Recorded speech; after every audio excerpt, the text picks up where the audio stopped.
energy storage systems also. I propose to exempt basic customs duty on import of sodium antimonate for use in manufacture of solar glass. Nuclear power. I propose to extend the existing basic customs duty exemption on imports of goods required for nuclear power projects till the year 2035 and expand it for all nuclear plants irrespective of their capacity. Critical minerals. It is proposed to provide basic customs duty exemption to the import of capital goods required for the processing of critical minerals in India. Biogas blended CNG. I propose to exclude the entire value of biogas while calculating the central excise duty payable on biogas blended CNG. Civil and defense aviation. I propose to exempt basic customs duty on components and parts required for the manufacture of civilian training and other aircrafts. It is proposed to exempt basic customs duty on raw materials imported for the manufacture of parts of aircraft to be used in maintenance, repair, or overall requirements by units in the defense sector. Electronics. To deepen value addition in the consumer electronics sector, I propose to exempt basic customs duty on specified parts used in the manufacture of microwave ovens. Special economic zone. To address the concerns arising about utilization of capacity by manufacturing units in the special economic zones due to global trade disruptions, I propose as a special one-time measure to facilitate sales by eligible manufacturing units in SEZs to the domestic tariff area at concessional rates of duty. The quantity of such sales will be limited to a prescribed proportion of their exports. Necessary regulatory changes will be undertaken to operationalize the measures while ensuring level playing field for the units working in the DTA. Ease of living. To rationalize the customs duty structure for goods imported for personal use, I propose to reduce the tariff rate on all dutiable goods imported for personal use from 20% to 10%. To provide relief to patients, particularly those suffering from cancer, I propose to exempt basic customs duty on 17 drugs or medicines. I propose also to add 7 more rare diseases for the purposes of exempting import duties on personal imports of drugs, medicines, and food for special medical purposes used in their treatment. Customs process. India's role and share in the global trade is poised for a major leap in line with our ambition and journey towards Vikasit Bharat. In this regard, I propose many measures for custom processes to have minimal intervention for smoother and faster movement of goods and greater certainty to the trade. Trust-based systems.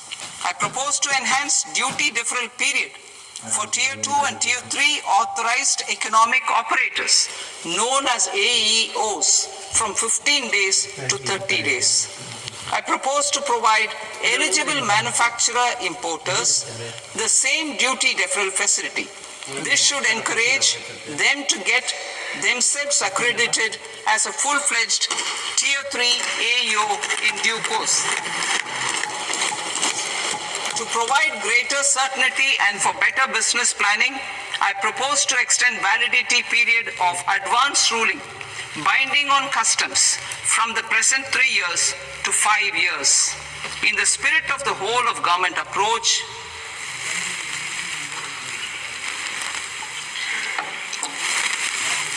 government agencies will be encouraged to leverage AEO accreditation for preferential treatment in clearing their cargo. Regular importers with trusted, long-standing supply chains will be recognized in the risk system so that the need for verification of their cargo every time can be minimized. Export cargo using electronic sealing. Export cargo using electronic sealing will be provided through clearance from the factory premises to the ship. For import of goods not needing any compliance, filing of bill of entry by a trusted importer and arrival of goods will automatically notify customs for completing their clearance formalities. This will enable goods to be released immediately on arrival. The customs warehouse framework will be transformed into a warehouse operator-centric system with a self-declarations, electronic tracking, and risk-based audit. These reforms will move away from the current system of officer-dependent approvals and reduce transaction delays and compliance costs. Ease of doing business.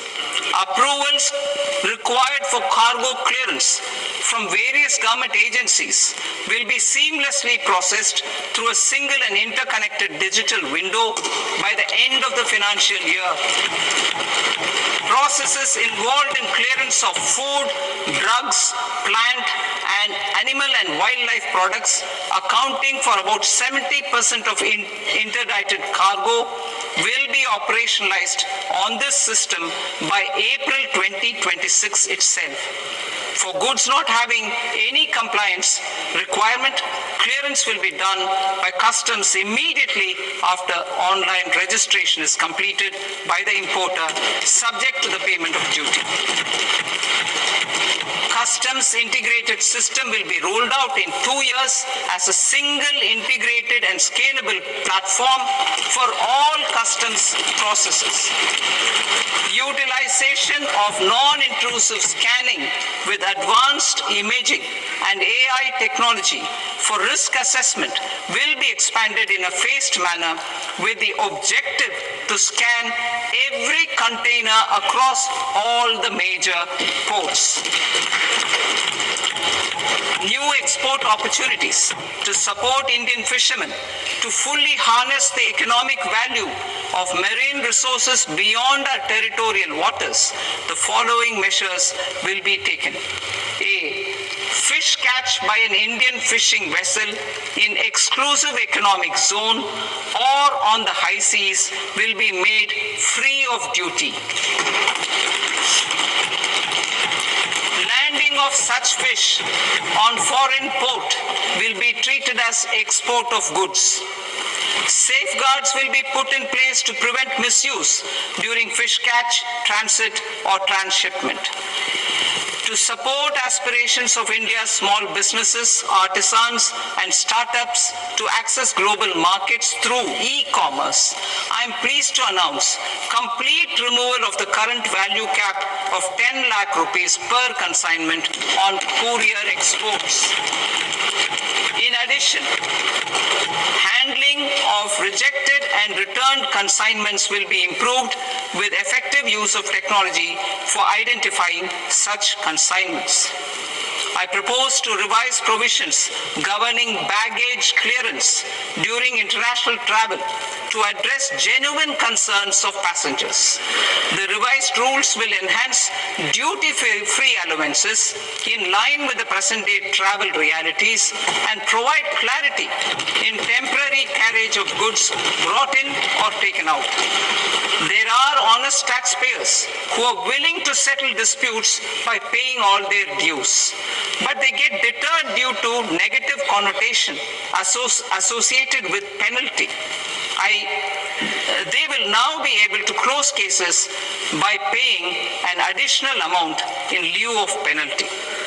Honorable Speaker, sir, with this, I commend the budget to this august House. Jai Hind.